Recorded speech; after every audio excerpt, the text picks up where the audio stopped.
Pagdating ni Teresa sa marangyang metropolis ng Dubai, isang lungsod kung saan ang mga matatayog na gusali ay sumasalamin sa pagsisikap ng tao at ang mga buhangin ay bumubulong ng mga sinaunang lihim, bumaba siya mula sa kanyang flight.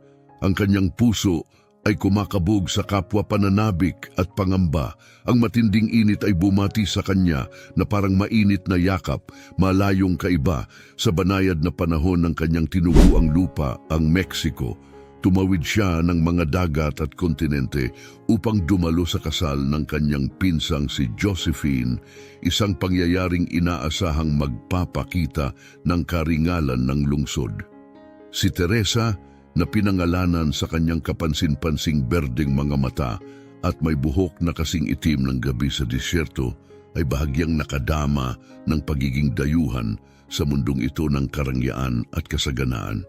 Gayunpaman, ang kagalakan ng pagiging saksi sa pag-iisang dibdib ng kanyang mahal na pinsan sa isang mayamang pamilyang Arabo ay lumampas sa anumang damdamin ng pag-aalangan.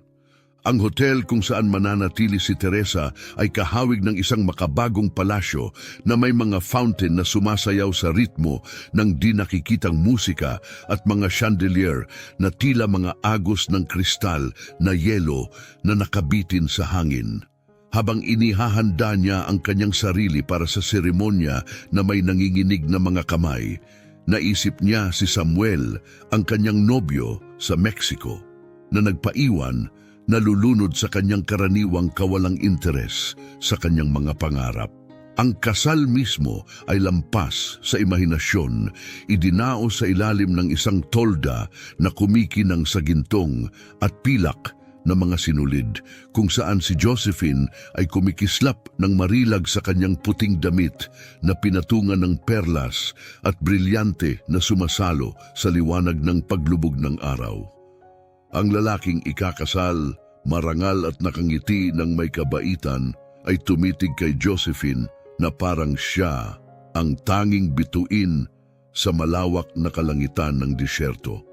Sa pagtanggap, puno ng mga bango ng mga eksotikong pampalasa at mga bulaklak ng disyerto, nakilala ni Teresa si Eduardo sa unang pagkakataon. Habang dumadaan siya sa karamihan na may elegansya ng isang disyertong pusa, nagtama ang kanilang mga mata at tila huminto ang panahon. Si Josephine na nag-uumapaw sa kagalakan ay nagdala sa kanilang magkasama na may mapaglarong kislap sa mata at ipinakilala si Eduardo bilang pinsan ng kanyang asawa. Ang koneksyon sa pagitan nina Teresa at Eduardo ay agad na naramdaman. Ang kanilang pag-uusap ay dumaloy ng walang kahirap-hirap, pinayaman ng kanyang kaakit-akit na Espanyol na punto. Nagpalitan sila ng mga kwento at tawa, lubos na nalulubog sa kanilang palitan, tila walang malay sa pagdiriwang na nagpapatuloy sa kanilang paligid. Habang lumalalim ang gabi, lumipat ang mga iniisip ni Teresa mula kay Samuel at nanatili ng higit kay Eduardo na sumasalamin sa lahat ng kulang kay Samuel, pag-iingat, tunay na interes sa kanyang mga saloobin at respeto sa kanyang mga pananaw. Bawat salita at kilos mula kay Eduardo ay tila humihila sa kanya patungo sa isang kapanapanabik na bagong buhay. Nang pansamantalang umalis si Eduardo, lumapit si Josephine kay Teresa at masusing nagmasid. Pabulong niyang sinabi ng may diin, "Napagtanto mo ba kung ano ang iyong napalampas sa mga nakaraang taon? Ang lalaking yon ay higit sa 100 Samuel. Huwag mong gugulin ang iyong buhay kasama ang isang taong hindi ka pinahahalagahan." Ang mga salita ng kanyang pinsan ay tumama kay Teresa na parang pagbubunyag. Sa unang pagkakataon sa mahabang panahon, pinahintulutan niya ang kanyang sarili na isipin ang isang ibang hinaharap kung saan ang kanyang mga hangarin ay hindi binabaliwala, kung saan ang pag-ibig ay hindi isang bigat, kundi isang bukal ng kagalakan at personal na pag-unlad. Pagbalik niya, naroon si Samuel sa kanilang apartment. Ang kanyang mukha ay pinaghalong ginhawa at pagpuna. "Bumalik ka na," anya ng walang damdamin. walang interes sa kanyang mga pinagdaanan. Ang malamig na pagtanggap ni Samuel kumpara sa maalalahaning atensyon ni Eduardo ay mabigat na tumimbang kay Teresa, nag-udyok ng damdamin ng panghihinayang. Habang ang mga araw ay nagsanib sa mga linggo at ang mga linggo ay naging mga buwan, sinubukan ni Teresa na bumalik sa kanyang nakagawiang gawain bilang isang graphic designer at mga sosyal na paglabas, na ngayoy tila kulay abo kumpara sa kanyang mga pakikipagsapalaran sa disyerto. Gayunpaman, bawat gabi habang siya ay papatulog, ang kanyang isipan ay bumabalik sa makulay na mga kalye ng Dubai, sa nakakaanyayang ngiti ni Eduardo at sa nakapagpapasiglang pakiramdam ng walang katapusang mga posibilidad na bumalot sa kanya doon. Ang mga tawag ni Josephine ay naging mahalagang koneksyon sa kanyang di malilimutang karanasan. Ang kanyang pinsan na puno ng kasiyahan at nagdadalang tao ay madalas magbahagi ng mga update tungkol sa kanyang masayang bagong buhay, pampamilya. Sa mga pag-uusap na ito, kadalasan niyang nababanggit si Eduardo. Patuloy ka pa rin niyang tinatanong, pahiwatig ni Josephine ng pabiro. Hindi pa siya nakakakilala ng katulad mo. Ang bawat pagbanggit kay Eduardo ay nagpapabilis sa tibok ng puso ni Teresa, ngunit pinahihirapan siya ng pagkakonsensya. Paano ang kanyang mga iniisip ay naliligaw sa iba samantalang si Samuel ay kasama niya sa maraming taon? Sa kabila ng kanyang mga kakulangan, ang mga pagdududa ay sumusulpot sa kanya ng hindi inaasahan habang siya ay nagluluto, nasa mga meeting sa trabaho at sa mga gabing hindi siya makatulog. Si Samuel, na walang kamalay-malay sa kanyang panloob na pakikibaka, ay patuloy sa kanyang pagiging malayo at kung minsan ay mapanuya. Ang kanyang mga puna tungkol sa kanyang biyahe ay puno ng selos, lalo na kapag iminumungkahi niya ang mga bagong karanasan tulad ng pagkain sa labas. Tapos na ba ang iyong Arabian Princess face? Panunuyan niya isang gabi. Masakit ang kanyang mga salita, ngunit nagdulot din ito ng sandali ng pagkaunawa para kay Teresa. Unti-unti niyang nakita ang kanyang relasyon kay Samuel bilang isang nanatiling kaginhawaan na dahan-dahang kumain sa kanyang mga pangarap, hilig at pagpapahalaga sa sarili. Ang mga karanasan sa Dubai at ang mga posibilidad na kinakatawan ni Eduardo ay nagising sa kanya sa isang buhay kung saan siya ay maaaring pahalagahan, kung saan ang kanyang mga aspirasyon ay hinikayat, at kung saan ang pag-ibig ay pinagmumula ng kaligayahan sa halip na pasanin. Ngayon, nahaharap si Teresa sa isang mahalagang desisyon. Hahanapin ba niya ang lakas ng loob na ituloy ang bagong natuklasang pangitain sa kung ano ang maaaring maging buhay niya o mananatili siya sa pamilyar na buhay? Gaano man ito nakakabigat. Sa isang partikular na di mapakaling gabi, tumawag si Josephine na may kasabikang balita. Siya ay nagdadalang tao. Nakakahawa ang kanyang kasiyahan at sa maikling sandali nakibahagi si Teresa sa tuwa ng kanyang pinsan. Pagkatapos, naghatid si Josephine ng nakakagulat na balita. Nais niyang nasa Dubai si Teresa para sa panganganak at nangako siyang sasagutin ang lahat ng gastos. Mahalaga na narito ka, giit niya. Ang imbitasyong ito ay nagpresenta ng nakakatakot na posibilidad para kay Teresa.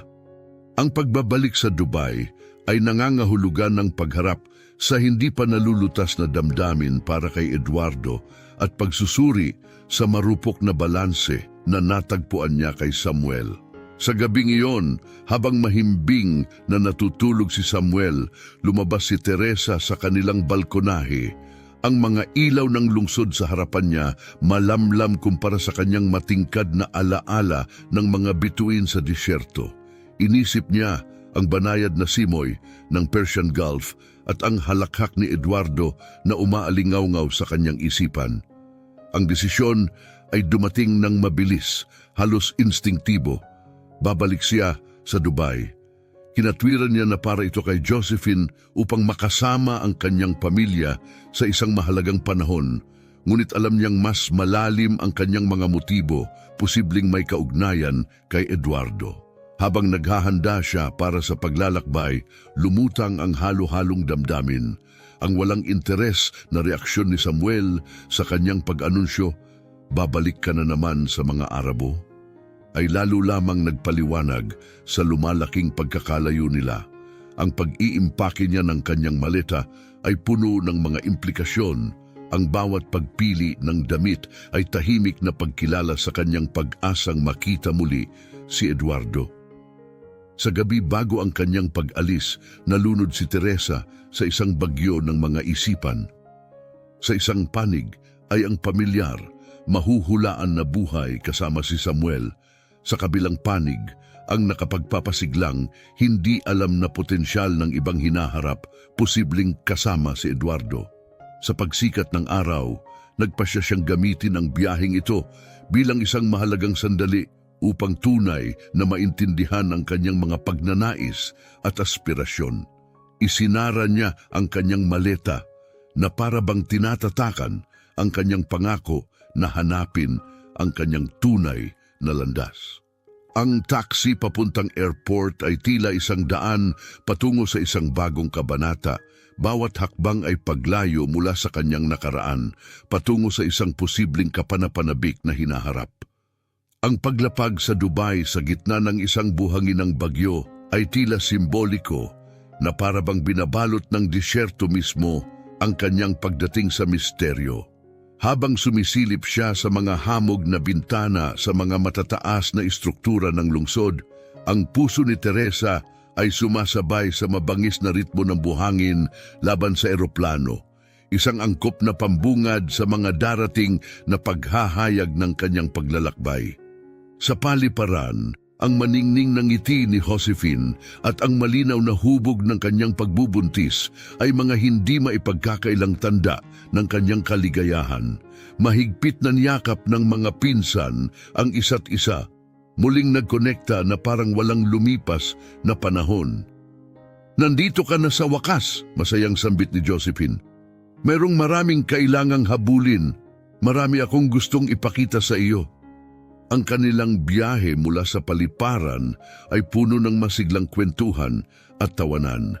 Masigasig na ibinahagi ni Josephine ang tungkol sa mga paghahanda para sa baby, ang hindi matitinag na suporta ng kanyang asawa, at kung paano higit pa sa kanyang pinakamalalim na mga pangarap ang buhay sa Dubai. Habang nakikinig si Teresa, puno ng kasiyahan ng kanyang puso para kay Josephine, ngunit hindi niya maalis ang lumalaking pakiramdam ng pag-asa na siyang nag-aatubili siyang kilalanin. Pagkatapos may mapaglarong ngiti, ibinahagi ni Josephine ang isang bagay na nagpakaba sa puso ni Teresa. "Si Eduardo ay nagtatanong tungkol sa iyo. Sa tingin ko, magiging masaya siya na nandito ka." Sa mga sumunod na araw, sinakop ng isang ipo-ipo ng emosyon si Teresa. Buong kalayaan niyang niyakap ang masiglang buhay sa Dubai, tinulungan si Josephine sa pagdekorasyon ng nursery, nagpakasawa sa masasarap na pagkain, at humanga sa pagsasama ng lumang kultura at bagong estilo ng lungsod. Parang itinakda ng tadhana ang perpektong sandali para sa muling pagpakita ni Eduardo sa isang pamilyar na hapunan na ipinagdiriwang ang nalalapit na pagdating ng baby. Nang pumasok si Eduardo, parang huminto ang panahon para kay Teresa. Kasing charming niya tulad ng kanyang naaalala, ang kanyang ngiti ay nagpaliwanag sa silid. Nagtama ang kanilang mga mata at naramdaman ni Teresa ang pamilyar na paghila sa kanyang puso. Ang kanilang pag-uusap ng gabing iyon ay walang putol, tila tulay sa agwat ng kanilang pagkakahiwalay na parang ito ay maikling pahinga lamang. Nag-usap sila tungkol sa sining, musika at kanilang mga pinakamalalim na aspirasyon. Sa bawat palitan, naramdaman ni Teresa ang muling pagkabuhay ng mga bahagi ng kanyang sarili na hindi niya napagtanto na natutulog. Nang gabing iyon, habang nakahiga sa guest room, gumawa si Teresa ng isang mapagpasyang hakbang. Kinuha niya ang bagong telepono na binili niya bago ang kanyang biyahe. Ang numero ay hindi alam ng kahit sino mula sa kanyang nakaraang buhay, isang daanan para tuklasin ang kanyang damdamin ng maingat. Ang mga sumunod na araw ay puno ng mga lihim na text at mga lihim na pagkikita kay Eduardo na ipinakita sa kanya ang mga nakatagong hiyas ng Dubai, mga maginhawang kafe, mga lihim na lugar ng sining at mga nakamamanghang tanawin ng disyerto. Sa bawat ibinahaging karanasan, lumalim ang isang malalim na ugnayan, nagpasigla ng mga damdamin kay Teresa na masidhi at nakapagpapasigla. Ngunit ang pagkakonsensya ay isang palagiang anino, ipinaalala sa kanya si Samuel sa pamamagitan ng larawan sa kanyang ibang telepono. Ang bigat ng 15 taong relasyon ay hindi madaling iwaksi. Ang tunggalian sa pagitan ng kanyang malalim, muling sumibol na damdamin para kay Eduardo at ang kanyang matagal ng pangako kay Samuel ay pinahirapan siya. Si Josephine, na palaging mapagmasid, ay nakadama ng pagbabago kay Teresa. Isang hapon, sa pag-inom ng tsa sa balkonahe na may tanawin ng Persian Gulf, maingat niyang tinalakay ang elephant sa kwarto. "Mukha kang iba," puna ni Josephine. Ang kanyang boses ay malambing ngunit matalas. "Si Eduardo ba ito?" Nabigla, nag-alilangan si Teresa, ngunit nagpatuloy si Josephine, maunawain ngunit direkta. "Nakikita ko kung paano kayo sa isa't isa. Hindi mo maluloko ang sinuman, lalo na ako. Hindi ito tungkol sa paghuhusga, Teresa. Tungkol ito sa kung ano talaga ang gusto mo." Lumabas ang luha sa mga mata ni Teresa habang inamin niya ang kaguluhan sa loob niya. "Komplikado, Josephine. Nagtayo kami ng buhay ni Samuel, ngunit kay Eduardo parang buhay na buhay ako muli. Hindi ko lang alam ang gagawin ko." Puno ng init at empatiya ang tugon ni Josephine. Ang pinakamahirap na desisyon ay madalas na nagdadala sa atin kung saan tayo kailangan. Huwag hayaan ang pagkakonsensya na pigilin ka sa isang buhay na hindi na nagbibigay kasiyahan sa iyo. Isipin mo kung ano talaga ang gusto mo, kung ano talaga ang karapat-dapat mo. Habang tumingin si Teresa sa malawak na asul na Gulf, ang kanyang puso ay mabigat sa pag-aalinlangan na pagtanto niya na tama si Josephine. Ang daan pasulong ay hindi malinaw, kasing hindi mahuhulaan ng sandstorm na sumalubong sa kanya, ngunit ito ay kanya nang pipiliin. Habang tila huminto ang mundo sa paligid ni Teresa, ang bango ng mga rosas at ang ingay sa paligid ay naglaho, iniwan lamang siya at si Eduardo. Ang mga puso nila ay magkakasabay sa isang malalim na sandali. Sa pagtitig sa kanyang mga mata, nakita niya ang lahat ng kanyang inaasam, asawa, paggalang at kasama sa buhay. "Oh!" Mahina niyang sambit. Ang kanyang pagtanggap ay pumailan lang sa hangin. "Oh, pakakasalan kita."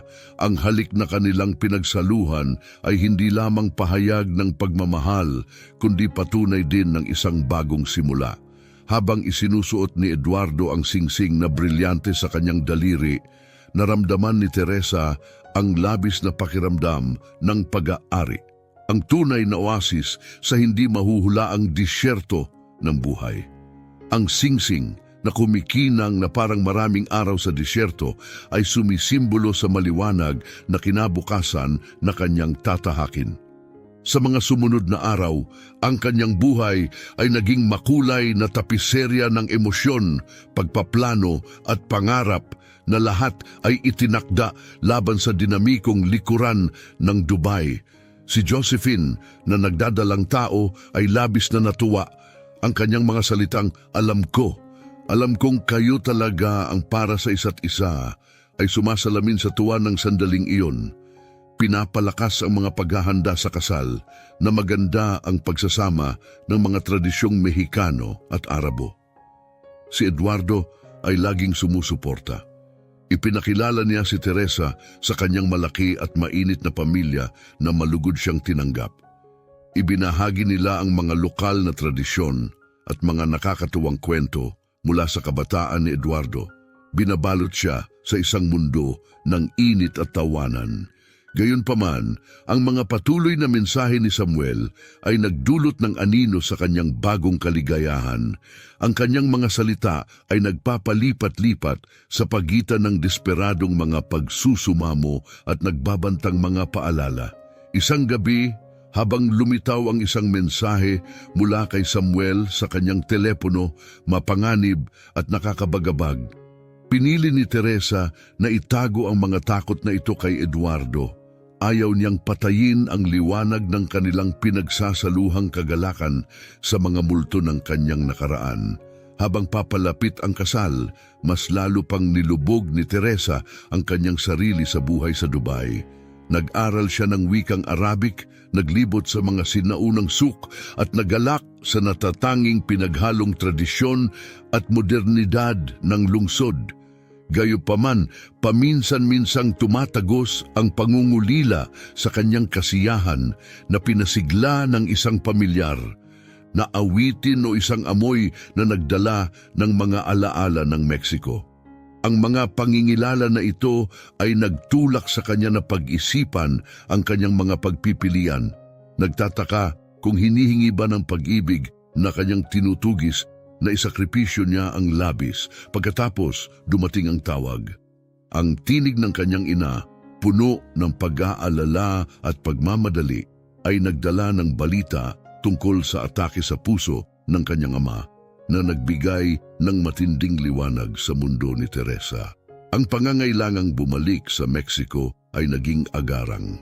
Si Eduardo, matatag sa kanyang pangako, ay nagpumilit na sumama sa kanya. Binigyang diin, ang pamilya mo ay pamilya ko na rin ngayon. Haharapin natin ito ng magkasama. Ang kanilang paglalakbay patungong Mexico ay puno ng tensyon at pag-aalala.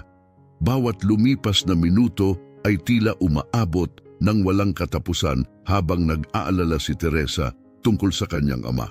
Sa paglapag sa Mexico City, ang pamilyar na ingay, gulo at mga amoy ay bumalot sa kanya. Pinagsasama ang nostalgia sa isang malakas na pakiramdam ng pagmamadali. Sa ospital, ang tanawin ng kanyang dating malakas na ama na ngayon ay mahina at nakakabit sa mga makina na nagpapanatili ng buhay ay nakakasakit ng puso. Ang mahigpit na yakap ng kanyang ina at bulong na pasasalamat ay nagdulot ng isang alon ng emosyon. Napapalibutan ng kanyang pamilya. Kasama si Eduardo sa kanyang tabi, hinarap ni Teresa ang malupit na realidad ng marupok na balanse ng buhay. Ang kanyang puso ay hinati sa pagitan ng kanyang lumang mundo at ng bagong buhay na kanyang itinatayo libu-libong milya ang layo. Ang mga araw ay lumipas sa isang unos ng mga appointment ng doktor, mga tahimik na pag-uusap sa madilim na mga pasilyo ng ospital, at walang katapusang mga gabi na ginugol sa maingat na pagbabantay sa tabi ng kama ng ospital ng kanyang ama. Sa buong mahirap na panahong ito, si Eduardo ay isang matatag at mahalagang figura, mabilis na nakakuha ng paggalang at pagmamahal ng pamilya ni Teresa dahil sa kanyang walang pag-aalinlangan na pangako at kabaitan. Isang gabi, habang umiinom si Teresa ng kape sa cafeteria ng ospital, hindi inaasahang nakatagpo niya si Samuel. Habang nagtatagpo ang kanilang mga mata, tila huminto ang oras, nasuspinde sa gitna ng mga lumang alaala at sariwang sakit, isang hindi nakikitang hadlang ang naghihiwalay sa kanila. Si Samuel ang nagbasag ng katahimikan, ang kanyang boses ay may halong kalungkutan at pagtanggap. Kaya, totoo pala, ikakasal ka na sa kanya. Ang kanyang mga salita ay hindi isang tanong, kundi pagtanggap sa isang katotohanang kanyang tinanggap na. Nawalan ng salita si Teresa, hindi maipahayag na ang kanyang puso ay nakahanap ng bagong ritmo, isang bagong pag-ibig na nagbigay sa kanya ng pakiramdam ng kabuuan. Lumapit si Samuel, halos abutin siya, ngunit huminto.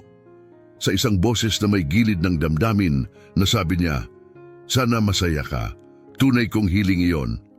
Sa mga huling salitang iyon, Umalis siya, iniwan ng isang bakas ng mga alaala na tumagal ng 50 na taon at mga pag-iisip kung ano ang maaaring naging. Nang gabing iyon, habang umiiyak si Teresa sa mga bisig ni Eduardo, naramdaman niya ang isang tiyak na pagtatapos sa isang kabanata ng kanyang buhay. Ang matinding kirot ng pamamaalam ay pinalambot ng katiyakan na siya ay nasa tamang landas. Habang lumilipas ang mga araw sa mga linggo, unti-unting gumanda ang kondisyon ng kanyang ama pagkatapos ng operasyon at unti-unting bumalik ang sigla sa kanyang mga mata.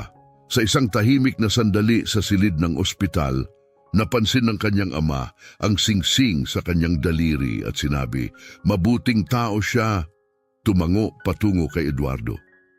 Makikita mo sa kanyang mga mata ang paraan ng kanyang pagtingin sa iyo. Mahal na mahal ka niya. Tumulo ang mga luha sa kanyang mga mata habang idinagdag niya, "Magiging napakasaya mo, anak ko. At tandaan, gaano man kalayo ang iyong marating, palagi kang magiging aming anak." Ang mga salitang iyon ang nagtulak kay Teresa pasulong, at sa basbas ng kanyang pamilya, nagpasya siyang tuluyan ng lumipat sa Dubai at simula ng kanyang bagong buhay kasama si Eduardo. Sa pagbabalik ni Teresa sa Dubai, naiiba ang pakiramdam ng lungsod para sa kanya. Hindi na ito lugar na kanyang binibisita lamang. Naging tahanan na niya ito, ang pundasyon kung saan siya magtatayo ng kanyang kinabukasan. Habang bumababa ang eroplano at kumikislap ang mga ilaw ng lungsod sa ilalim ng gabi ng disyerto, isang malalim na pakiramdam ng kapayapaan ang bumalot sa kanya. Ang mainit ng ngiti ni Eduardo ang sumalubong sa kanya sa paliparan. "Maligayang pagbabalik, mahal ko," sabi niya habang niyayakap siya, at sa sandaling iyon, yakap-yakap ng kanyang kapareha at dala ang pagmamahal ng kanyang pamilya sa kanyang puso. Alam ni Teresa na natagpuan niya ang kanyang tunay na lugar sa mundo. Sa mga sumunod na buwan, ang Dubai ay naging pugad ng aktibidad at emosyon. Ang abalang enerhiya nito ay sumasalamin sa kanilang pagkasabik at masayang pag-asa. Ang mga paghahanda sa kasal ang naging sentro ng kanilang mga buhay. Pinagsasama ang mga tradisyong Mexicano at Arabo sa bawat pagpipilian mula sa lugar hanggang sa mga imbitasyon sa kasal. Palibot sa isang eksotikong halo ng mararangyang tela, mayamang pampalasa at sinaunang mga kaugalian, labis na namangha si Teresa. Masigasig na sumali ang mga kamag-anak ni Eduardo sa mga paghahanda, samantalang sinamahan ng kanyang mga tiyahin at pinsan si Teresa sa mga eksklusibong butik upang pumili ng mga tela para sa kanyang damit pangkasal. Ang damit ay itinakda upang maging isang kahangahangang likha, pinagsasama ang kanluraning kagandahan sa Arabong karangyaan, pinalamutian ng mga gintong sinulid, puting puntas, mga perlas, at mga kristal na kumikinang sa ilaw ng disyerto. Tinitiyak na magiging kahali-halina si Teresa na parang prinsesa mula sa isang Arabianong engkantada. Si Eduardo ang namahala sa mga detalyeng lohikal, pinili ang isang marangyang resort kung saan nagtatagpo ang disyerto at ang karagatan bilang lugar ng kasal. Itinakda ang kanilang kasal sa paglubog ng araw. Ang ginintuang at rosas na kulay ng langit ang nagbigay ng perpektong setting para sa kanilang mga panata. Si Josephine, na ngayon ay gumaling na at may bagong sanggol, ay palaging kasama ni Teresa, tumutulong sa bawat detalye mula sa musika ng seremonya hanggang sa menu ng resesyon. Isang pagdiriwang ito ng pareho nating mga kultura, iginiit ni Teresa, kaya ang menu ay nagtatampok ng isang halo ng tradisyonal na mga lasa ng Mexico kasama ang mga Arabong pagkain, lumilikha ng isang di malilimutang piging. Habang papalapit ang araw ng kasal, ang pananabik ni Teresa ay may halong kaunting kaba. Pinag-iisipan niya ang kanyang pamilya sa Mexico nagtataka kung tunay ba nilang naiintindihan ang kanyang desisyon, umaasa na mapapatawad nila ang kanyang pagpili na manirahan ng malayo. Sa isang partikular na gabi ng pagmumuni-muni, sorpresang pinasaya siya ni Eduardo ng isang video call sa kanyang buong pamilya sa Mexico. Sa pagkakita sa kanilang mga ngiti sa screen, sa pagdinig ng kanilang mga salitang pagbabasbas at pagmamahal, ang boses ng kanyang ama na puno ng emosyon, "Hindi namin palalampasin ang iyong malaking araw, anak. Kasama mo kami sa espiritu." Natunaw ang lahat ng kanyang pag-aalinlangan. Nang gabing iyon, habang umiiyak si Teresa sa mga bisig ni Eduardo, ang kanyang mga huling alinlangan ay nalusaw. Nagawa na niya ang kanyang desisyon, siya ay nasa landas na kanyang pinili, at naramdaman niya ang buong suporta ng lahat ng mahalaga sa kanya. Ang mga araw na humantong sa kasal ay isang ikot ng mga huling detalye. Ang mga bisita mula sa iba't ibang bahagi ng mundo ay nagsimulang dumating. Pinupuno ang hotel ng kaguluhan at ng lasa ng karangyaan at mainit na pagtanggap ng Dubai. Ang gabi bago ang kasal, alinsunod sa mga kaugaliang Arabo, ay ginanap ang gabi ng henna. Ang mga kababaihan mula sa magkabilang pamilya ay nagtipon sa isang silid na pinalamutian ng mga silk na unan at kumikislap na mga lampara ng langaw, kung saan ang mga bihasang artista ay nag-adorno sa mga kamay at paa ni Teresa ng masalimuot na mga disenyo ng henna. Habang sila ay nagtatrabaho, ang silid ay umalingaw-ngaw sa mga tradisyonal na awit at matalinong payo para sa buhay may asawa. Sa parehong oras, si Eduardo at ang mga lalaki mula sa kanilang mga pamilya ay nagdaos ng kanilang sariling pagdiriwang sa ibang lugar sa hotel. Ang kanilang gabi ay minarkahan ng tawanan at musika, habang nagpapalitan sila ng mga kwento at nagtaas ng mga toast para sa hinaharap na kaligayahan ng mag-asawa. Ang susunod na umaga ay sinalubong sila ng perpektong maaraw na kalangitan. Tila ang disyerto mismo ay nag-aalok ng kanyang mga basbas para sa kanilang pagsasama. Nagising si Teresa sa isang bugso ng mga damdamin, isang halo ng pag-asa at kasabikan. Ang mga oras ay dumaan sa isang pagmamadali ng aktibidad, kung saan ang mga estilista at makeup artist ay nag-transform sa kanya sa isang nakakamanghang figura. Ang kanyang damit pangkasal, isang kahangahangang likha, ay tila nakakahuli at nagpapakita ng liwanag, nag-iilaw sa kanya sa kanyang kinang. Sa pagtingin sa kanyang sarili, namangha si Teresa sa kanyang pagbabago, hindi lamang sa hitsura kundi pati na rin sa direksyon ng kanyang buhay. Isang taon lamang ang nakalipas, sino ang mag-aakala na siya ay nasa bingit na ng pagpapakasal sa lalaking pangarap niya sa kanyang bagong tahanang bansa. Ang kanyang pagmumuni-muni ay naputol ng isang mahinahong katok. Ito ay si Josephine na nagniningning sa kanyang damit pang-abay na nag-anunsyo, oras na, naghihintay na ang lahat. Sa isang huling sulyap sa salamin at isang malalim na hininga, pinatatag ni Teresa ang kanyang sarili para sa pinakamahalagang lakad ng kanyang buhay. Habang papalapit siya sa seremonya, bawat hakbang ay parang isang hakbang palapit kay Eduardo at isang hinaharap na puno ng pag-ibig, pakikipagsapalaran at walang hanggang posibilidad. Ang koridor patungo sa lugar ng seremonya ay pinalamutian ng mga arko ng puti at ginto na mga bulaklak, lumilikha ng isang mabangong lagusan ng kagandahan. Habang naglalakad si Teresa na inaalalayan ng kanyang ama na dumating mula sa Mexico, sa pasilyo, ang pinagsamang musika ng Arabic at mariachi ay tumugtog, sumisimbolo sa pagsasanib ng kanilang mga kultura. Sa dulo ng pasilyo, sa ilalim ng isang canopy ng umaalog na puting sutla, nakatayo si Eduardo.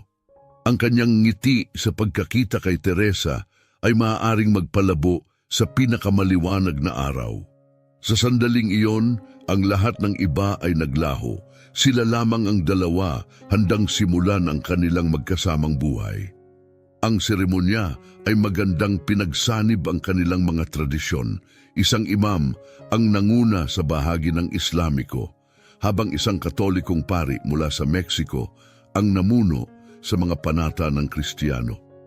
Nagpalitan sina Teresa at Eduardo ng mga singsing at taus-pusong pangako sa parehong Arabic at Espanyol. Ang kanilang mga boses ay puno ng damdamin. Ang pagdeklara sa kanila bilang mag-asawa ay sinundan ng mga paputok na nag-iilaw sa langit ng disyerto, habang ang palakpakan at ang amoy ng mga petal ng rosas at bigas ay pumuno sa hangin. Ang pagtanggap ay isang makulay na pagdiriwang ng buhay at pag-ibig na nagpatuloy hanggang sa mga unang oras ng umaga. Ang mga mesa ay napuno ng mga pagkain mula sa parehong mga kultura, at ang musika ay nagpalit-palit sa pagitan ng mga Latin na tibok at mga tunog ng Arabo. Inuulit ang pagsasanib ng dalawang pamilya bilang isa. Sa kanilang unang sayaw, bumulong si Eduardo kay Teresa, "Masaya ka ba, mahal ko?" Labis na natuwa, si Teresa ay tumango lamang. Kulang ang mga salita upang maipahayag ang kabuuan ng kanyang puso sa sandaling iyon. Natagpuan niya hindi lamang ang pag-ibig, kundi isang bagong tahanan, isang bagong pamilya at isang pangakong bagong buhay na puno ng pakikipagsapalaran. Habang natatapos ang pagtanggap at umalis ang huling mga bisita, umatras si Teresa at Eduardo sa pag-iisa ng kanilang bridal suite, lumabas sa isang balkonahe na nagbubunyag ng malawak na disyerto na naligo sa liwanag ng buwan. Isang malalim na pakiramdam ng kapayapaan ang bumalot kay Teresa. "Ano ang iniisip mo?" tanong ni Eduardo. Ang kanyang mga bisig ay yumakap sa kanya ng mainit. "Iniisip ko kung gaano ako kapalad," sagot ni Teresa. Ang kanyang boses ay isang mahinang bulong laban sa katahimikan ng disyerto sa gabi. "Talagang maaaring dalhin ka ng buhay sa mga hindi inaasahang kamangha-manghang landas kapag naglakas loob kang sundin ang iyong puso." Ang tugon ni Eduardo ay dumating bilang isang banayad na halik. "Ito lamang ang simula, mahal ko. Mayroon tayong buong habang buhay upang likhain ang ating sariling mga kwento, ang ating sariling bersyon ng mga kwento mula sa Arabian Nights." Sa ilalim ng canopy ng mga bituin, ang mag-asawa ay tumayo. Nagsisimula ng isang bagong kabanata ng magkasama, isang modernong engkantadong kwento na hinabi mula sa pagsasanib ng kanilang magkakaibang mundo. Ang umaga pagkatapos ng kanilang kasal ay sinalubong sila ng isang hindi pangkaraniwang katahimikan. Tila ang disyerto mismo ay huminto. Umaalingaw-ngaw sa bagong natagpo ang kagalakan at mga hangarin ng mag-asawa. Ang plano nila para sa araw ay simple at payapa, isang mahinahong agahan kasama ang mga miyembro ng pamilya na nagpaiwan matapos ang mga pagdiriwang, at pagkatapos ay isang paglalakbay sa kanilang bagong tahanan sa Dubai. Ang apartment na ito na nakatago sa puso ng lungsod ay nag-aalok ng malawak na tanawin ng parehong urban na tanawin at disyerto sa kabila. Isang ideal na simula bago sila magtungo sa kanilang honeymoon sa mga idyllic na isla ng Timog Silangang Asya.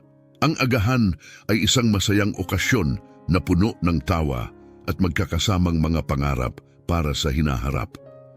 Ang mga magulang ni Teresa na nagplano na magtagal pa sa Dubai ay nagliwanag ng kaligayahan at pagmamalaki.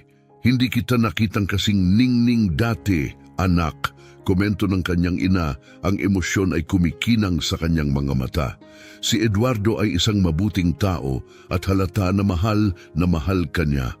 Pagkatapos ng mga taus-pusong pamamaalam at mga pangako ng pagkakakonekta, nagtungo sina Teresa at Eduardo sa kanilang sasakyan, isang makinis na sports car na regalo mula sa pamilya ni Eduardo para sa kanilang kasal. Habang sila ay nagmamaneho, sumayaw sa hangin ang belo ni Teresa mula sa bukas na bintana. kumikinang sa araw ang kanyang singsing sa kasal na naglalarawan ng suryal na likas ng kanyang kagalakan. Ang pagmamaneho ay nagsimula ng mapayapa na may itinuturo si Eduardo na iba't ibang mga landmark at binubuksan ng mga plano para sa kanilang magkasamang hinaharap. Ang gusaling iyan, doon magiging bagong opisina ko, itinuro niya. At ang park na iyan, maaari tayong magpalipas ng mga katapusan ng linggo doon, marahil isang araw kahit kasama ang ating mga anak. Lumawak ang ngiti ni Teresa sa pagbanggit ng mga anak, isang konsepto na dati ay pakiramdam niya ay malayo, ngunit ngayon ay lumitaw bilang isang magandang hindi maiiwasan kasama si Eduardo. Katulad ng siya ay sasagot, ang kanyang pansin ay nahuli ng isang hindi pangkaraniwang tanawin sa rearview mirror, isang itim na sasakyan na masyadong malapit sa kanilang buntot. Isang sandaling pakiramdam ng pagkabalisa ang kumislap sa kanya, mabilis na pinawalang bisa ng kagalakan ng araw. Gayunpaman, sa isang iglap, lumala ang sitwasyon. Sumugod ang itim na sasakyan, bumangga sa kanila ng marahas na pagkakabigla. Nayanig ang mundo sa paligid ni Teresa nang pilitin ni Eduardo na kontrolin ang kanilang umiikot na sasakyan. Tumindig ang takot habang sumigaw si Teresa, inaabot ang kamay ni Eduardo. Nagtama ang kanilang mga mata sa isang sandaling puno ng takot na nagpapahayag ng tahimik na mga paumanhin at mga deklarasyon ng pag-ibig. Pagkatapos, nilamon ng kadiliman ang lahat. Habang unti-unting bumabalik ang malay ni Teresa, agad siyang sinalubong ng matalim na amoy ng gasolina at ang malayong tumitili na sirena. Ang pagtatangkang gumalaw ay nagdulot ng matinding sakit na huminto sa kanyang pagsisikap.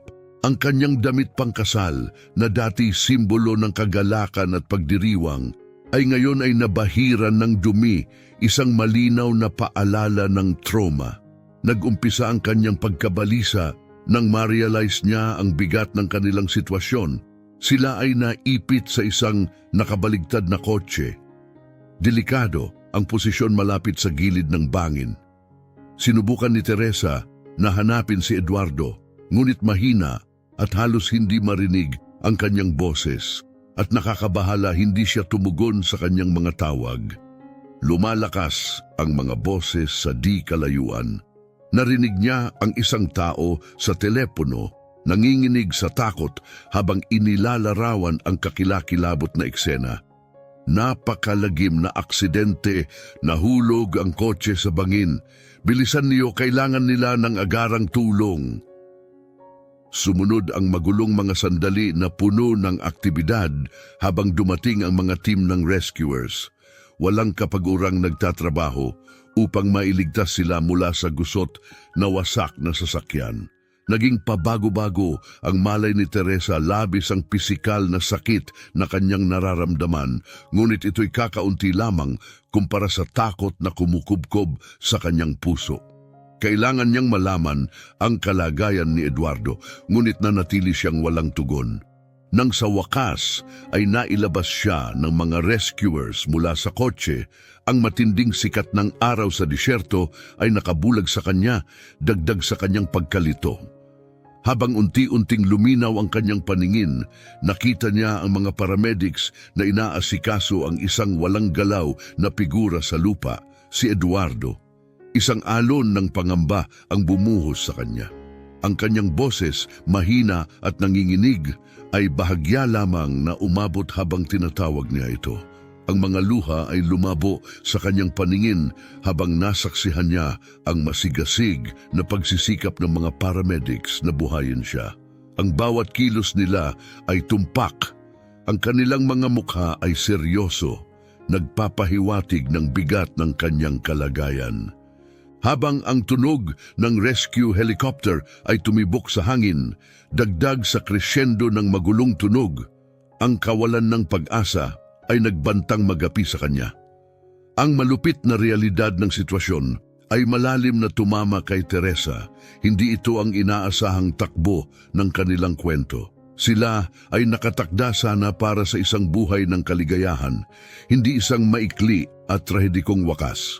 Nakakapit sa natitirang pag-asa, nanalangin siya para sa isang himala na sa kabila ng lahat ng pagsubok, silang dalawa ay makaligtas sa bangungot na ito, handang simulan ang hinaharap na kanilang pinangarap.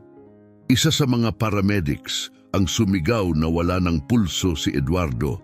Habang sinisimulan ng CPR, sinubukan ni Teresa na sumigaw at lumapit sa kanya, ngunit natagpuan niyang paralisado siya. Mabilis siyang dinala sa ambulansya. Ang pagtangis ng mga sirena ay lumunod sa kanyang mahinang mga daing. "Eduardo, pakiusap Eduardo!" Ulit-ulit niyang bulong. Ang biyahe patungong ospital ay lumipas sa isang pagkalito habang pinipilit ni Teresa na manatiling malay, nananalangin na sana ay maayos si Eduardo at matapos na ang bangungot na ito. Pagdating sa ospital, magulo ang eksena. Nagmadaling nagtakbuhan ang mga medical staff, kagyat na sumisigaw para sa mga supplies at naguutos. Mabilis na isinugod si Teresa sa operasyon dahil sa tindi ng kanyang mga pinsala. Nang siya ay magkamalay sa ICU, ang unang tanawin na bumati sa kanya ay ang mukha ng kanyang ina na bahiran ng luha. "Mama," mahina niyang bulong, "nasaan si Eduardo?" Habang mahigpit na hinawakan ng kanyang ina ang kanyang kamay, umiiyak ng walang tigil. Lumubog ang puso ni Teresa. "Oh, anak ko, patawad." Agad na kinumpirma ang pinakamalalang takot ni Teresa. Wala na si Eduardo. Ang malalim na dalamhati ng pagkawala ng kanyang mahal, ng kanilang pinagsamang kinabukasan, ng kanilang mga pangarap ay bumalot sa kanya sa isang nakakawasak na sigaw na umalingaw-ngaw sa mga koridor ng ospital, na nagdulot sa mga nurse na madaliing pumasok upang patahanin siya gamit ang mga sedatives. Sa mga sumunod na araw, nalibing si Teresa sa isang ulap ng sakit at lungkot, bahagyang nauunawaan ang buong lawak ng kanyang pagkawala. Habang dahan-dahang gumagaling ang kanyang mga pisikal na sugat, maraming bali at pasa, lalo namang lumalim ang kanyang emosyonal na mga sugat. Ang nagluluksang pamilya ni Eduardo ay nagbantay sa kanyang tabi, lalo na ang kanyang ina na kasama niyang nakaupo sa tahimik na pagkakaisa. Ang kanilang magkasamang dalamhati ay nagbigkis sa kanila ng higit pa sa mga salita. Mabilis na kumalat ang trahedikong kwento ng aksidente ng batang mag-asawa sa Dubai at internasyonal, kasama ang mga pahayagan na detalyado kung paano ang kanilang ingranding kasal na ginanap lamang isang araw bago ang pag-crash ay nagtapos sa pighati. Ang mga larawan mula sa kanilang kasal ay kaibahan ng mga larawan ng kanilang sasakyan sa ilalim ng bangin. Habang bumabalik ang lakas ni Teresa, lumitaw ang mga tanong tungkol sa aksidente. Sino ang nagmamaneho ng misteryosong itim na kotse na bumangga sa kanila? Talaga bang aksidente lang ito o may nakatagong masama? Masusi ang investigasyon ng pulisya ng Dubai, ngunit mabagal ang pagdating ng mga sagot. Isang gabi, habang hindi siya makatulog, bumisita ang isang detective ng pulisya kay Teresa. Ipinakita sa kanya ang footage ng seguridad mula sa pag-crash. Ang hitsura ng itim na kotse ay nagdulot ng kilabot sa kanya. Kapareho ito ng minamaneho ng kanyang dating kasintahan na si Samuel sa Mexico. Ngunit imposible iyon, hindi ba? Dapat ay nasa Mexico si Samuel, malayo. Ngunit pumasok ang mga pagdududa na naglason sa kanyang mga iniisip. Posible kayang ang obsesyon ni Samuel ang nagtulak sa kanya sa ganitong haba upang nakawin ang kanyang kaligayahan at ang buhay ni Eduardo? Ang mga nakakapagod na iniisip na ito ay nagtulak kay Teresa na hanapin ang katotohanan, hindi lamang para sa kanyang sarili, kundi para kay Eduardo at sa hinaharap na dapat sana nilang pinagsaluhan. Patuloy ang kanyang paggaling, araw-araw ay nagdudulot ng pisikal na pagbuti, ngunit kaunting ginhawa sa kanyang kaluluwa. Ang bawat paglubog ng araw, bawat tanawin ng Dubai ay masakit na nagpapaalala sa kanya kay Eduardo at sa kanilang mga pangarap. Isang gabi habang nakaupo sa bintana, nakatingin sa mga ilaw ng lungsod, tahimik siyang nangako, "Ito ang utang ko sa iyo, Eduardo. Alamin ko kung ano ang nangyari para sa ating dalawa." Bagaman ang landas upang matuklasan ang katotohanan ay nangangakong magiging mahirap, determinado si Teresa na ituloy ang hustisya, hindi lamang para sa kanyang nawalang asawa, kundi para sa kanilang nawalang pag-ibig. Habang dumadalo sa libing ni Eduardo, pakiramdam ni Teresa ay parang siya ay nasa isang malungkot na panaginip. Nakasuot ng itim na labis na kontraste sa puting damit pangkasal na kanyang suot ilang linggo pa lamang ang nakalipas. Siya ay nakatayo sa tabi ng libingan. Ang kanyang damdamin ay namanhid sa isang mabigat na kawalan. Ang mga mabubuting salita at simpatikong tingin mula sa mga nasa paligid niya ay tila dumadausdos lamang sa kanya, hindi tumatagos sa kanyang balot ng pagkakahiwalay.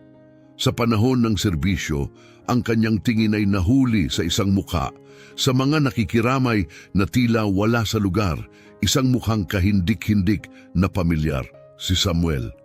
Nakita niya ito roon, ang kanyang ekspresyon ay halo ng iba't ibang emosyon, ngunit sa isang kisap mata, siya ay nawala. Talaga bang naroon siya o guni-guni lamang ito ng kanyang isip na hinahabol ng paranoia?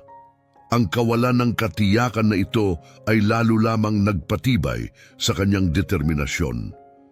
Pinangunahan ng halo ng pighati at determinasyon, inilaan ni Teresa ang kanyang sarili sa pag-unravel sa mga pangyayari ng aksidente, walang tigil na nakikipagtulungan sa pulisya ng Dubai.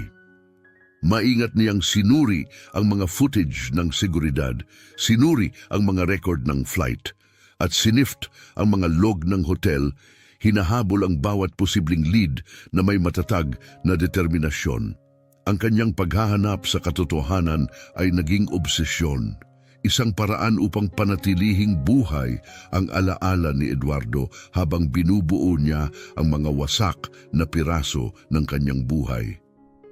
Ang mga gabing walang tulog ay naging pangkaraniwan habang pinagdudugtong-dugtong niya ang mga pahiwatig, hinimok ng pangangailangan na matuklasan ang ilap na katotohanan. Samantala, ang pamilya ni Eduardo na nag-aalala sa kanyang kalagayan ay iminungkahi na bumalik siya sa Mexico upang makatakas sa masakit na alaala na nakakabit sa Dubai. Gayunpaman, matatag si Teresa, ang pag-alis ay hindi isang opsyon, hindi hanggang sa makamit niya ang hustisya para kay Eduardo. Ang kanyang investigasyon ay kumuha ng di inaasahang liko isang gabi nang siya ay tumanggap ng isang anonymous na tawag sa telepono. Ang boses, baluktot at cryptic ay nagpahiwatig, hindi lahat ng aksidente ay aksidental. Tumingin sa disyerto, kung saan ang mga lihim ay nakabaon sa buhangin. Ang mahiwagang pahiwatig na ito, bagaman nakakakilabot, ay muling nagpaningas ng pag-asa sa loob niya. Agad niyang hiniling ang tulong ng isang pribadong investigador na may malalim na kaalaman sa hindi gaanong nakikitang mukha ng Dubai, at magkasama silang nagsimulang magbunyag ng mga layer ng pandaraya. Natuklasan nila na ang itim na kotse na kasangkot sa pag-crash ay nirenta sa pamamagitan ng isang shell company na nakalink sa kaduda-dudang mga aktibidad sa Mexico, na humila sa kanila ng mas malalim sa isang web ng sabwatan na marahil ay kasangkot si Samuel o nagpapahiwatig ng isang mas malaki, mas mapanganib na balak. Napalitan ng kanyang pagsubok, si Teresa ay lumabas bilang isang matigas na figura, pinangungunahan ng halo ng sakit at determinasyon.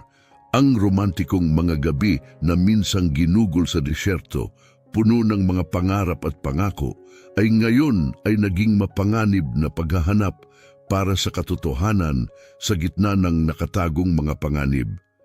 Sa paghuhukay sa mga madidilim na sulok ng Dubai, kung saan ang impluwensya ay mas malakas na pera kaysa sa batas. Hinanap niya ang mga sagot. Ang bawat pagtuklas ay pakiramdam niya ay isang hakbang na mas malapit kay Eduardo sa hustisya na nararapat sa kanya. At bagaman alam niya ang panganib, ang kanyang determinasyon ay hindi nag-alinlangan. Isang makabagbag damdaming gabi sa ilalim ng kalangitan ng disyerto na nililiwanagan ng buwan, tumayo si Teresa kung saan siya minsang naging pinakamasaya at kung saan nagbago ang kanyang buhay magpakailanman. Kamay sa kanyang puso, ang isa ay mahigpit na hawak ang singsing sa kasal ni Eduardo na numpa siya sa malamig na simoy. Hahanapin ko ang hustisya para sa iyo, mahal ko.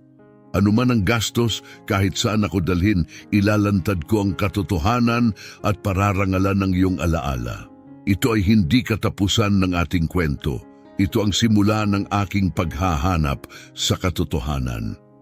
Sa kanyang mga salitang naglalayag sa kalawakan ng disyerto, pinatibay ni Teresa ang kanyang sarili para sa anumang naghihintay sa hinaharap. Ang paglalakbay ay nangangako ng panganib, ngunit para kay Eduardo, para sa kanilang pag-ibig, at para sa hinaharap na dapat sana ay kanilang pinagsaluhan, handa siyang lumaban hanggang wakas. Ang pagbubunyag ng impormasyon ay tila nagpapabigat sa puso ni Teresa habang ibinabahagi ng detective ang mas detalyadong bahagi ng kanyang mga natuklasan. Ipinresenta niya ang mga ebidensyang pangyayari na naguugnay kay Samuel sa pagrenta ng itim na kotse, maraming testigo na nakakita sa kanya na nag-aabang malapit sa pinangyarihan ng aksidente, at isang footage ng security camera na nakuna ng katulad na kotse na mabilis na umaalis pagkatapos maganap ang aksidente. Sa bawat piraso ng bagong ebidensya, nakaramdam si Teresa ng matinding sakit sa kanyang puso.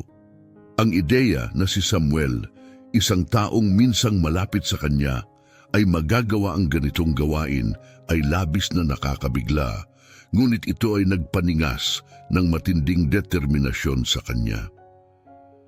Ngayon, alam ko na ang katotohanan at hindi ako titigil hanggang sa magwagi ang hustisya. Ano ang susunod nating hakbang? Tanong niya. Ang kanyang boses ay nanginginig ngunit may diin ng bakal. Tumingin sa kanya ang detective na may seryosong ekspresyon. May sapat tayong ebidensya para lumapit sa mga autoridad. Ngunit kailangan kong balaan ka, Ginang Teresa.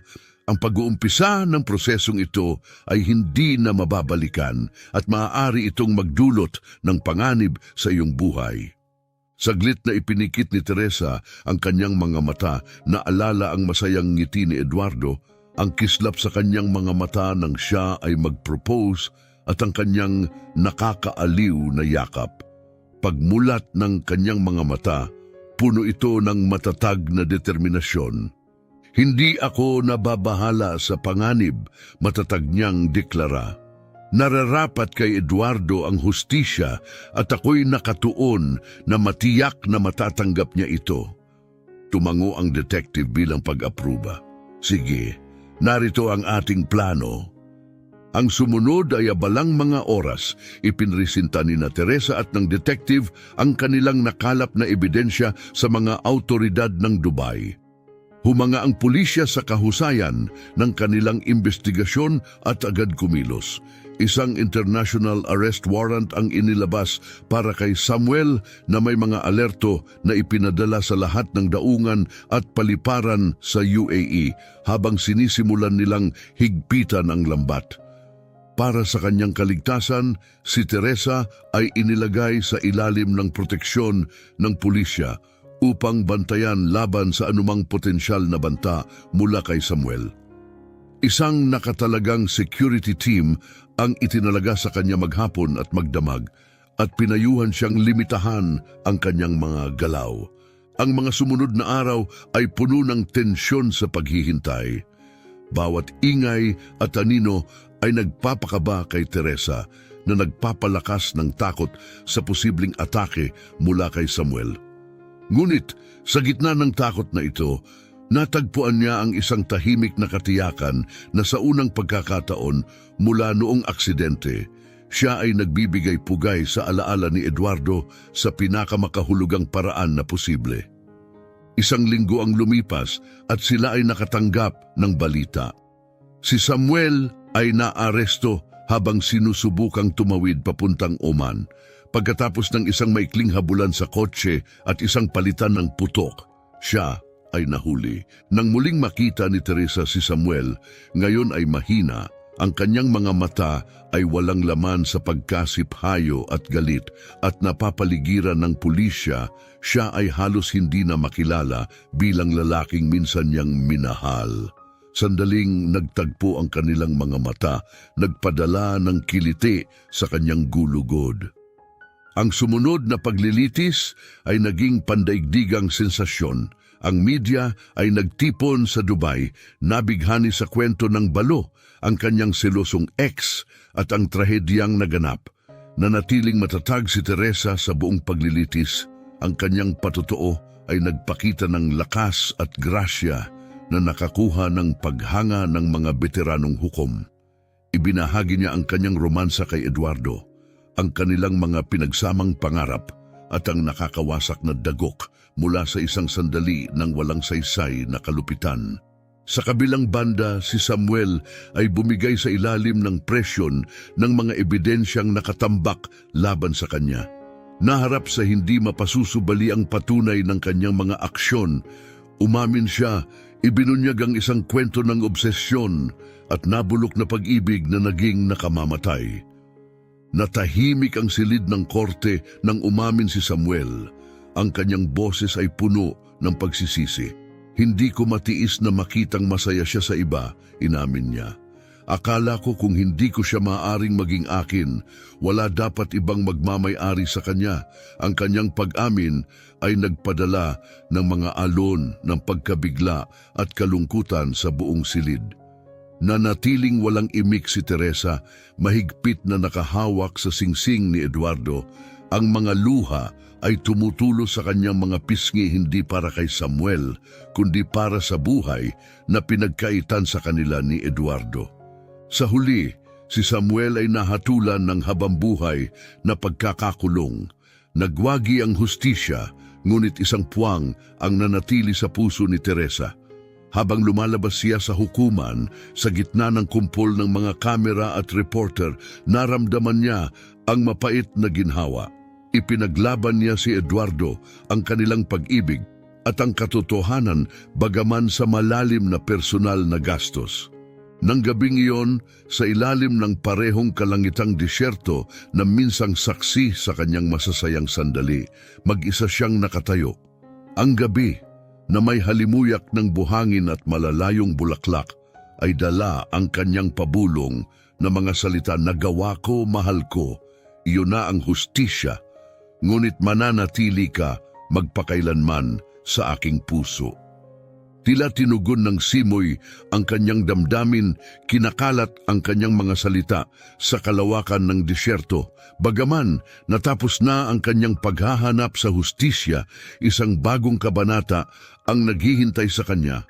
Isa ng paggaling, katatagan at unti-unting muling pagtuklas sa buhay, isang hakbang sa isang pagkakataon. Si Teresa ay tila nanigas sa kanyang kinatatayuan, parang huminto ang oras. "Ano ang sinasabi mo?"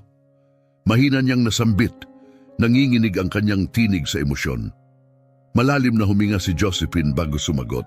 May nagsasabing si Samuel ay hindi nag-iisa. May isa pang makapangyarihan at mayamang tao na gustong mawala si Eduardo. Parang alon ng balita ang bumalot kay Teresa, naiwan siyang nakatulala at hirap makahinga. Pero bakit? Sino ang gugustuhing saktan si Eduardo? Tanong niya sa nanginginig na tinig. Pinagtagpi-tagpi pa ito ng mga pulis, sagot ni Josephine. Ang higit na nakakagulat, sinabi ng impormante na ang aksidente ay hindi dala ng biglaang bugso ng panibugho ni Samuel. Ito'y maingat na binalak ng isang taong itinuturing si Eduardo bilang kalaban. Napapitlag si Teresa, pakiramdam niya ay parang gumuguho ang lupa sa kanyang paanan. Ilang taon niyang tinanggap ang bersyon ng katotohanan kung saan ang pagkakasala ni Samuel ay nagbigay ng bahagyang pagsasara sa sugat. Ngunit ngayon, isang bagong kwento ang lumilitaw, puno ng hindi maipaliwanag na mga katanungan. Sino ang taong ito? Tanong ni Teresa. Ang isip niya ay magulo. At bakit ngayon lang siya lumantad? Pagkatapos ng napakaraming taon, umiling si Josephine. Masyadong kaunti ang mga detalye, mahigpit ang pagbabantay ng mga pulis dito. Pero may bulong-bulungan na sangkot siya sa insidente at natatakot na siya ngayon para sa sarili niyang kaligtasan. Napalugmok si Teresa, nilalamon ng bigat ng mga revelasyon. Kung totoo man ito, nangangahulugan itong ang tunay na utak ng pagkamatay ni Eduardo ay malaya pa rin. Ginagawa ang kanyang nakaraang paghahanap ng hustisya na tila isang palabas lamang. Ano ang dapat kong gawin? Tanong niya, unti-unting sumisidhi ang determinasyon sa kanyang tinig. Hindi ako pwedeng maghintay lang habang inaayos ng mga awtoridad ang lahat ng ito. Kailangan kong malaman ang buong kwento. Tinitigan siya ni Josephine nang may halong paghanga at pagkabahala. Inaasahan kong sasabihin mo yan. Kaya dinala ko ito. Kumuha siya ng isang sobre mula sa kanyang bag at iniabot ito kay Teresa. Binuksan ito ni Teresa at tumambad ang isang bungkos ng mga dokumento, mga ulat ng pulis, transcript ng mga panayam at mga litrato. Lahat ng ito'y kaugnay sa patuloy na investigasyon. Paano mo nakuha ang mga ito? Tanong ni Teresa. Labis na nagulat. Bahagyang ngumiti si Josephine. May mga paraan ako, pero mag-ingat ka, Teresa. Kung totoong may makapangyarihang tao na sangkot, papasok ka sa mapanganib na teritoryo. Habang binabasa ni Teresa ang mga dokumento, bumilis ang tibok ng kanyang puso. Matagal na niyang hinahangad ang kaliwanagan, ngunit habang lumilinaw ang bawat ebidensya, mas nagiging malinaw ang panganib. Gayunpaman, matatag ang kanyang pasya. Kahit anong panganib, kailangan kong malaman kung sino ang responsable sa pagkamatay ni Eduardo. Marahang hinawakan ni Josephine ang kamay ni Teresa. Sasama ako sa iyo, aniya, pero mangako kang mag-iingat ka. Hindi lang ito tungkol sa paghahanap ng katotohanan, kundi ang masiguro na mananatili ka para maibahagi ito. Naramdaman ni Teresa ang bigat ng kanyang misyon, ngunit hindi nawala ang kanyang paninindigan. Determinado siyang parangalan ng alaala ni Eduardo sa pamamagitan ng paglalantad sa katotohanan sa likod ng kanyang trahedyang pagkamatay. Salamat, Josephine. Sabi niya, hinigpitan ang pagkakahawak sa kamay ng pinsan. Hindi ko alam kung ano ang gagawin ko kung wala ka. Kinagabihan sa kanyang hotel room, binalikan ni Teresa ang mga dokumento. Bawat pahina ay nagdadala ng mas komplikado at nakakatakot na larawan kaysa sa inaasahan niya. Mga kahina-hinalang transaksyong pinansyal, lihim na mga pagpupulong at mga nakatagong banta. Lahat ng ito'y nakatuon sa isang pangalan, Al-Rashid. Ang taong ito, na kilalang personalidad sa corporate arena ng Dubai, ay nakasaad sa mga dokumento bilang itinuturing si Eduardo na isang banta sa negosyo.